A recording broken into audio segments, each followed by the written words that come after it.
Տարբեր աղբյուրներում նշվող տվյալների համաձայն ռուս-ուկրաինական հակամարտությունն արդեն իսկ խլել է կես միլիոն զինվորականի կյանք։ Չնայած անընդհատ հնչող հայտարարություններին, խաղաղության կամ զինադադարի մասին խոսք չկա։ Քաղաքագետ Արմեն Պետրոսյանի խոսքով ճգնաժամի լուծման համար պետք է լինեն փոխադարձ զիջումներ, որոնց երկու կողմերն էլ այս պահին չեն դիմում։ Աշխարհին հայտնի մյուս տարբերակը միջնորդների ու հեղինակավոր կազմակերպությունների օգնությամբ խաղաղության հասնելն է, բայց այս ուղղությամբ եւս առաջընթաց չկա։ ՄԱԿ-ը, որը միջազգային իրավունքով պիտի կանխեր այրունահեղությունը, անզոր է, քանի որ Ռուսաստանն այդ կազմակերպության մշտական անդամ է վետոյի իրավունքով։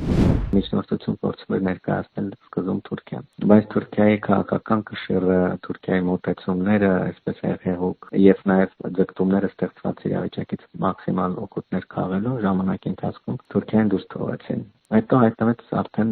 ասպարեզում երևաց Դոնալդ Թրամփի վարչակազմը 2024 թվականին ընտրությունները հաղթելուց հետո, բայց նրա ակտիվ ջանքերը եւ նաեւ նրա փորձերը հակամարտությունը կարգավորելուց ցույց տվեցին, որ այս հակամարտության պատճառներն ու արմատներն այնքան խորն են, որ մեկ-երկու հանդիպումների միջոցով կամ քաղաքական հայտարարությունների միջոցով իրավիճակը կառավարելը բավականաչափ բարդ է, թե ոչ անհնար է։ Այս հակամարտությունը փոխում է աշխարհի կարգը, ասում է քաղաքագետը։ Ձևավորվում է նոր բևեռացման հիմքը, հենց ուկրաինական ճգնաժամի լուծումն է, որ կնշի ապագա աշխարհակարգի բևեռները եւ դրանցում Ռուսաստանի դերը։ Սա բազմաշերտ հակամարտություն է, որից փորձում են օգուտ քաղել բոլոր այն երկրները, որոնք տեսնում են ստեղծվող նոր քաղաքական քարտեզում իրենց տեղը։ Ինչու Ռուսաստանը չի գնում վերջնական լուծման, վերջնական պայմանավորության։ Ինչի չի գնում ակնհայտ փոխզիջումների։ Շատ բարձ պատճառով, որտեղ նա ձգտում է դիրքավորվել որպես աշխարհում առանձին, ապագայի աշխարհում առանձին բևեռ։ Եվ նրա համար այս հանգուցալուծումը պետք է լինի այնպեսին, որպեսզի նա բոլորին ցույց տա որպես բացարձակ հաղթանակ կամ իր համար իր առջև դրված խնդիրների լուծում, որովհետև հանուն այս պատերազմի Ռուսաստանը բավականաչափ մեծ կորուստներ է ունեցել, թե քաղաքական, թե աշխարհաքաղաքական, թե տնտեսական հարթություններում, եւ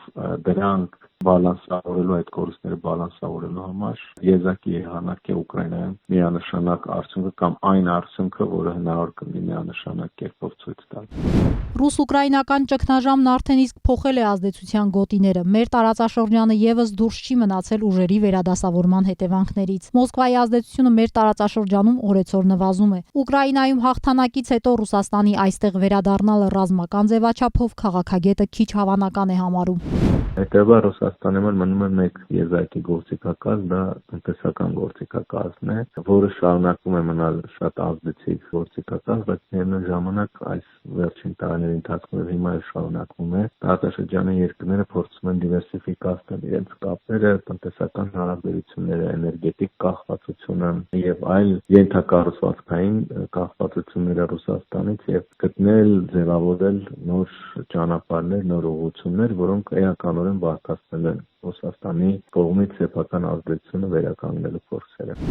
Ռուսաստանը շարունակում է տնտեսական առումով մեծ դերակատարություն ունենալ մեզ համար։ Քաղաքագետի խոսքով մեկ խաղացողից կախված լինելը չափազանց վտանգավոր է, պետք է գտնել այլ գործընկերներ ու ճանապարհներ։ Անկախ Ուկրաինայում պատերազմի արդյունքից Հայաստանը պիտի ունենա տնտեսական անվտանգության բարձիկներ։ Ոչ լիարժեք հաղթանակն է,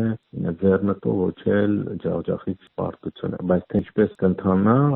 պատերազմը եւ ինչպիսի հանգուցալուծում կլինի, դա էլ այս բանը շատ դժվար է կանխատեսելը։ Ռուսաստանի ազդեցությունը Հարավային Կովկասում կարևոր է, բայց այն չպետք է լինի բոլորից մեծ, այն պետք է լինի մի շարք այլ ազդեցությունների կողքին, որպես ամբողջական այս տարածաշրջանում եղած ազդեցությունները հավասարակշռող գործում, այլ ոչ ավելին։